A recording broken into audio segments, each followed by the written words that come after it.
হঠাৎ করে প্ল্যান করেছি যে এই বছরের শেষ আর আগামী বছরের শুরুটা আমরা বাইরে কাটাবো।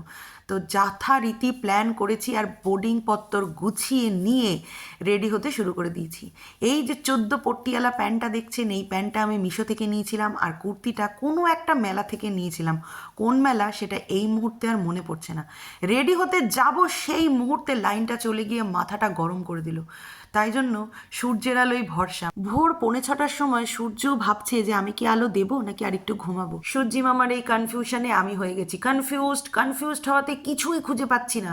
যাই হোক, লিপস্টিক লাগানোর পরে মনে হলো যে একটুখানি লিপ লাইনার দেওয়া উচিত। আই নো সবাই লিপস্টিক লাগানোর আগে লিপ লাইনার দেয় আর আমি লিপস্টিক ইউজ করার পরে লিপ লাইনার দিচ্ছি। এগুলো সবই ওই কারেন্টটা চলে যাওয়াতে কনফিউজড হয়ে গেছি আমি। যাই হোক, বাইরে কিন্তু হু হু হু হু করে ঠান্ডা হাওয়া দিচ্ছে। এই সময় আমার মনে হলো এই গ্যাংটকের এই সোয়েটারটাই আমার ভরসা হবে। এই সোয়েটারটা কিন্তু আমার মোস্ট ফেভারিট একটা সোয়েটারের মধ্যে পড়ে। দারুণ লাগে কালারটা, না জাস্ট চুমু। জিন্সের সাথে পরলে কিন্তু ব্যাপক লাগে, কিন্তু এই পট্টিয়ালা প্যান্টটার সাথে কেন জানি না ভালো লাগছে না। ভালো লাগুক ছাই না লাগুক, একবার যখন গলিয়ে নিয়েছি তখন তুললো ঝোলা চললো ভোলা। টাটা।